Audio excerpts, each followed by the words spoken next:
bed, get up, get out of bed, live, love, laugh, and be happy. Live from our Argenta studio in North Little Rock, it's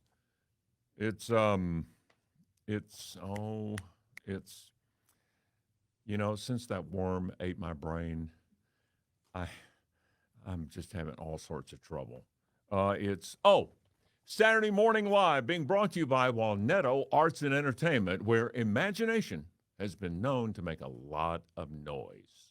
And good morning. Yes, we are in Argenta, in our Argenta Studios right now. Argenta, of course, is a Greek word for Dogtown. That's right, in Greece, if you were headed to Dogtown, Oma, you're headed to Argenta. Actually, they're having the Dogtown Throwdown right downstairs in Argenta, in which you can sample all these terrific foods, including crawfish, because the crawfish team stopped me on the way to the Argenta studio to let me know that the Dogtown Throwdown is going on today. So I'm giving them a huge plug. It's just blocks from my adopted radio station, which is doing the BuzzBQ over in the RV lot over in North Little Rock. And we are located just above and right next to The Joint, that wonderful comedy club where you come to watch improv. It's called The Joint. Well, what you do is you come across the river, take a right on Broadway, take a left on Main, and pass The Joint. Passing The Joint is a tradition in Argenta for over 50 years. Just thought you might want to know. Actually, if you hear any laughter, it's Jennifer or Kelly. They're the new unseen powers of Saturday Morning Live. We all have invisible power that we follow. Some of us call it God, some call it Muhammad, others have it for other names. Some have it as the Tao. And in our case, with Saturday Morning Live today, the unseen power is known as Kelly. So, and Kelly has a lot of power. First of all, and Kelly, feel free to respond, because even though you're unseen, doesn't mean you have to be unheard. First of all, what do you think of this setup? Look at that. That is perfect. That defines the reading road trip. Me reading over a map. And I never went to Kelly. He's the unseen power. He intuited how that should look. That is fantastic. And we got all these cameras, and Kelly has an attractive wife. So, so this is terrific. It's a great, great weekend for Unseen Forces. Did you see what happened last night? Here's the first picture we're going to show you. This is last night up in our neighborhood, the solar flare. Oh my gosh. The eclipse was one thing, but we saw the eclipse coming. We all prepared for it for over a year. The solar flares have just hit us out of nowhere. It's like the sun is saying, you know what? You like the eclipse? Watch this. And they've had these huge solar flares. And so what's happened is we're getting bombarded. You just can't see it until you get your camera out at about 10 o'clock at night and you point the camera up to the sky, and the pictures you get are amazing. Show the other one, Kelly. Okay. And last night, Jane and I are out in the middle of the street in the Heights at 10 o'clock, pointing our cameras up to the sky where you can barely see the blue color, but when you take the picture, oh my word, and we were going nuts. If you had looked out your window, if you were our neighbors and looked out your window, you see these two 70-plus-year-old people going, ooh, ah, ooh, ah. We were suddenly worshiping the night sky. But it is just stunning. And according to my wife, it's going to be going through the weekend, so you have plenty of opportunity to be a sky worshiper before the weekend is out. All right, Kelly, I'm ready for the next one. This next one shows you what Jane has been up to. The name of these drawings is, this is her latest creation. The name of this drawing is "The Best Way to Travel Through the Ancient Forest is Riding on the Walking Trees." Isn't this amazing? I'm going to go, Kelly, we got another one. We're going to go tighter. We're going to show you a little bit more detail in the second one. Are you on the second one? Okay. And here's the second one, a little bit more detail. Is this not phenomenal? Jane sits up in her bed watching British TV, and she's drawing these incredible drawings. All right. And we got a third one. Here's the third one. And here's the thing about Jane's drawings. You know, I work for this Facecast. I do posts every day, and I'll get maybe, I don't know, 10 or 11 comments, 15 views, whatever. Jane will post a drawing like this. She'll get over 5,000 views, 366 comments, invitations to galas, invites from Disney. I know it. And Kelly's up there going, well, go get her. We can make some money with this studio. I wouldn't have to work anywhere else. Okay. Next picture. Here we go. This morning's salute is to Cassandra Barnett, who is with the State Department of Education, and Cassandra's job is to coordinate education through libraries and schools all across Arkansas. And Cassandra came up with a terrific idea. First of all, the idea has been with us for a while, called the Diamond Book Awards, in which a panel of Arkansas educators will get together and they'll take a look at the latest releases of children's books. And they will nominate 12 books that children read to win the Arkansas Diamond Book Award. It's not necessarily an Arkansas book. These books can come from all over the world. They take a look and preview these and nominate 12. The kids will vote on their favorite book. But in order to vote, they have to qualify. They have to read at least 3 of the 12 nominees or have 3 read to them. And this was Cassandra's idea, and I think she came up with it with the help of the Arkansas Literacy Association years ago. And let me tell you what the latest development is. Here we go. And this was Cassandra's latest stroke of genius, in my opinion. Have you shown Cassandra, Kelly? She's up there. Oh, okay, there's Cassandra. Now. Oh, she was up there. Okay, that's all right.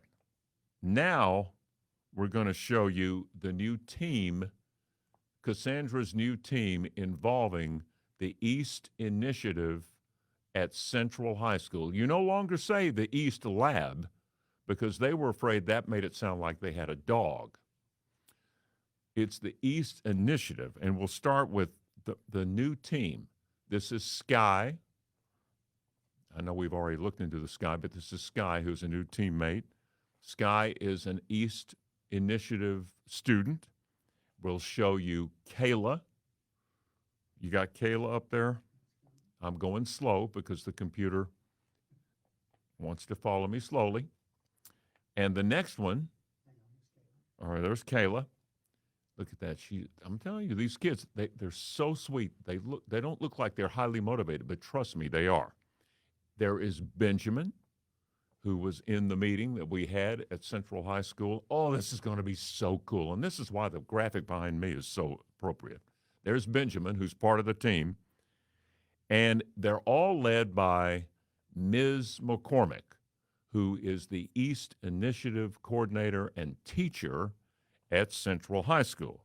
And this is who Cassandra reached out to, who then turned to these kids. Now, these kids are, yes, they're East Lab students.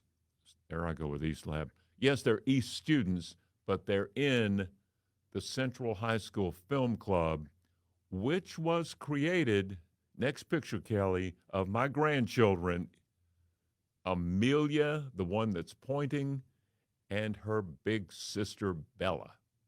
They collaborated to come up with the Central High School Film Club, and that's who's doing what we're about to launch. I'm going to go into Central High School, and these kids on this team will video me and theater students from Central High reading children's books on YouTube. The 12 books nominated for the Diamond Book Awards in 2024 and 25. And what this means is thousands of kids in smaller districts where they don't have money to keep updating their children's books will have an opportunity to vote. We had 34,000 is the record number of voters among kids in Arkansas schools. We expect to at least have 40% more thanks to Central High School's East Initiative, the Central High School Film Club, and the kids you've seen, including my 2 granddaughters. How about that? Okay. Alice Housley says hi. Alice Housley, thank you for watching. How about this studio, Alice? Anybody commenting on the studio, Kelly? Not yet. Oh, not yet? Herb Wow. Blair says finally found the joint, and Diana Venable Billings says good morning. Wow. Diana Venable Billings she owns Montana. That's why they call it Billings, Montana. You didn't know that? Uh-huh. Now you know. See, I'm pointing these things out to Kelly. Welcome, everybody. And now I'd like to read from my book. In fact, Kelly doesn't know this, but I would love to make this the studio where I produce the audio book of the book that I'm writing and almost finished, Whatever Happened to Craig O'Neill by Randy Hankins, which is my real name. And this is chapter 29. Sit back, Jennifer, Kelly, sit back and enjoy chapter 29 entitled Journey to the Side of the Road. Now, before I read it, I got to point out to you that this is from 1978, June of 1978. I'm going to recount what happened then. I was on KLAZ at the time. I'd just gotten this morning show. It was only 5 months old. And I was, quite frankly, not quite living up to expectations. My ratings were not that good. And I was struggling for an idea I could catch hold of. And someone brought me an album that they bought at a garage sale by a DJ in Nashville that did, are you ready? Prank telephone calls. So I thought, well, I don't know. I mulled it over for several weeks. The first prank I ever tried was with the late Senator David Pryor. He was involved in a runoff with Jim Guy Tucker. And I called each of them as Jimmy Carter, wanting to wish him good luck on the night of their runoff election. And that was my prank. I never got them because they're out campaigning. Back then, you didn't have cell phones. You couldn't get a hold of the candidate if they're out in the country campaigning. So I only talked to receptionists. It didn't quite go anywhere. Here's the next chapter in this ongoing saga. Chapter 29, Journey to the Side of the Road. It's about 8 or 9 days later, after those calls to Tucker and to Pryor. The butterflies reappear as I load the reel-to-reel tape onto the machine. Kelly, you remember reel-to-reel? Sure do. Uh-huh. As I load the reel-to-reel tape onto the machine, I start to get a case of nerves. There aren't as many butterflies as the one before when I tried it against Pryor and Tucker, but the butterflies are bigger because inner voices have become more prominent. First, the sanctimonious voice. It's a mashup of every preacher I've ever heard, from the Warren Presbyterian Church to Billy Graham to Oral Roberts to Worth Gibson of the First United Methodist Church in Jonesboro, and this voice said, "This is wrong.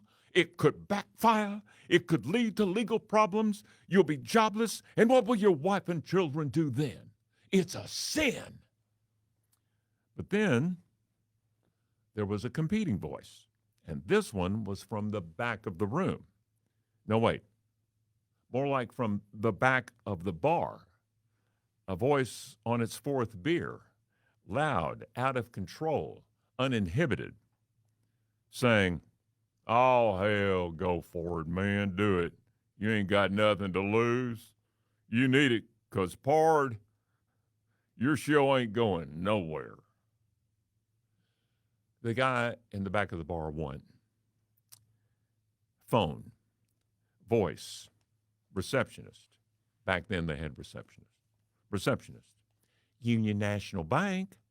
Me as an Arab. "Yes, hello. I need to talk to someone there about buying the bank." Receptionist. Female, sweet, caring, and efficient, but overly friendly, like someone going for Employee of the Quarter. "You want to buy the bank? The what? The bank?" Me as Arab. "The bank. I am wishing to please buy the bank." Voice. "You want to buy the... I'm sorry, I don't understand." Me as Arab. That's then, yeah, as Arab. "The bank. The whole bank. I want to buy it." "Oh, the bank. You want to buy the bank. Hold on, I'll get you where you need to go." And this was my favorite part of the call. The contrast between the voices, the play on the word bank, the woman never wavering from the sweet southern miscongeniality voice. And when it finally dawns on her what this strange voice is after, she routinely transfers for the call as if this happens every day. And then I'm connected to a mid-level manager. He's cool. He's businesslike, not stressed. And he's just there to hear me out, unfazed by the preposterous situation. I tell him, "I have a son in college at the university. I want a Little Rock bank for him to use while he gets his engineering degree, that I'm willing to pay millions and would like to give you that. Would you like cash or a check?" The manager doesn't bite, but instead tells me that the information will be shared with the bank president. What is my number? And I say, 342 million, thinking that ought to get some reaction. Wrong. The manager, still cool. He says, "No, Sheik, not your offer. I mean the number where you can be reached, please." Me as Arab. "Call me at Z98. The manager, cooler still, bland almost. "Why should we call you there?" Me, dropping the Arab voice and returning with my normal everyday baritone. "Because this is Craig O'Neill of Z98, and smile, you're on Candid Radio." Comedy is tension and release. It's the buildup of that tension and then the release through some twist in expectation that can result in laughter that is instinctive. It's the sound we make that says, everything is okay. Radio pranks fit the classic mold. The pressure builds, the situation becomes more bizarre, even dark, and then, if timed perfectly, just as it reaches its peak, the plug is pulled. And the listener, who has been sucked in the whole time to see where this is headed, is the one with a laugh. A laugh that has contained in it the thought, good thing that wasn't me. Fortunately for me, despite the fact Union Bank had been robbed of its dignity and status, my victim manager laughed.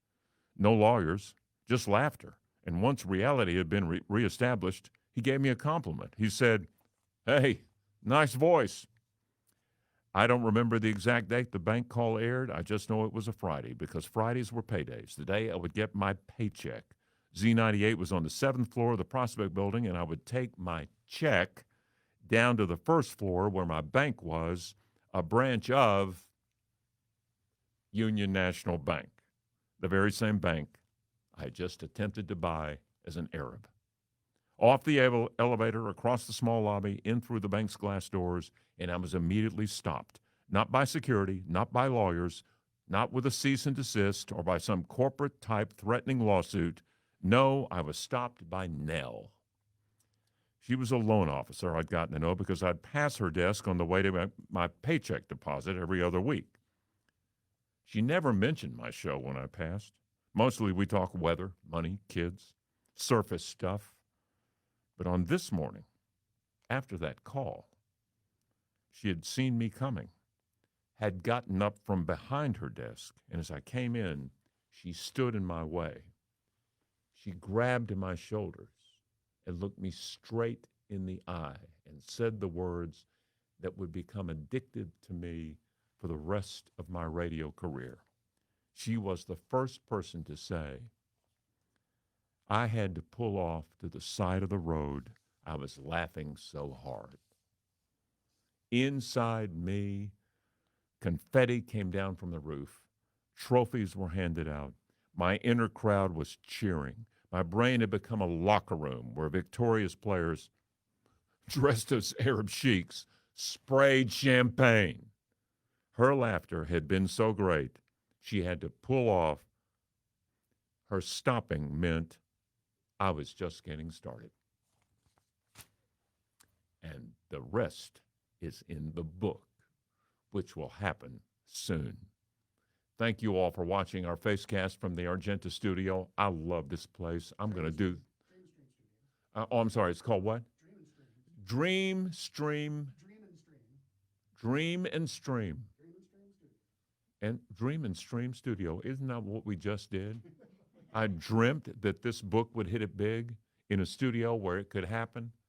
Dream and Stream Studio in Argenta.